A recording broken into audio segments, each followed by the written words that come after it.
دوستانو سلامونه. نن درته په واتس اپ کې یو داسې پرایوسي سیټینګ درته ښیم. بعضې وخت کې موږ خبر نه یو یا ډیری وخت موږ خبر نه یو یو څوک ګروپ جوړوي د واتس اپ، نو موږ یې هم زموږ زړه نه وي هغې زموږ نمبر یا شمیره په خپل واتس اپ ګروپ کې اډ کړي وي.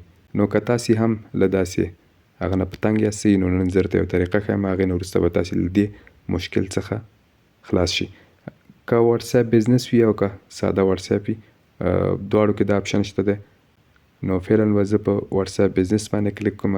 کله مې چې کلیک وکړه هغه نه وروسته د درې ټکو باندې کلیک کول، نه وروسته به په سیټینګز باندې او بیا دلته پرایوسي سیټینګ کې نو دلته به لاندې راشو ګروپس تاسې لیدلی شئ. ګروپس په نامه اپشن دی، په دې به زه کلیک وکړم. کلیک چې مې وکړه ګورئ هو کین ایډ می ټو ګروپس، یعنې ما څو ګروپونو ته ایډ کولی شي. فعلا خو ما مای کانټیکټس اکسپټ ما دریم اپشن انتخاب کړی دی.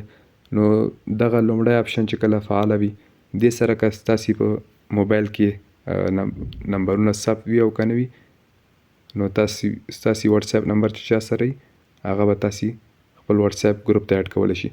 دغه دوم اپشن چې کله فعاله وي یا دا چې کله تاسې فعاله کړئ مای کانټیکټس، دې سره کله چې دا اپشن تاسې فعالوئ دې سره به فقط هغه نمبرونه کولی شي تاسې خپل واتس اپ ګروپ ته ایډ کړي کوم چې ستاسې په موبایل کې موجود دي یا پکې شته دي. او دغه دریم اپشن چې دی دې اپشن باندې چې کله کلیک کوئ نو تاسې به هلته هغه نمبرونه انتخاب کړئ چې غواړئ دا نمبرونه مثلا ما د خپل ګروپ ته ایډ کړي او دا نور دې نشي کولی.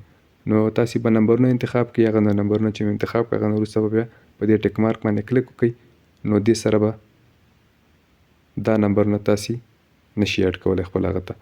نو دا وه د نن ویډیو. که ویډیو مو خوښه شوي در سره لایک کړئ، که کوم نظر یا پوښتنه لرئ د کمنټ لارې موږ سره شریک کړئ. نو تر بلې ویډیو مو په پاک او مهربان رب سپارم. هر چیرې چې یاست ودان اوسئ.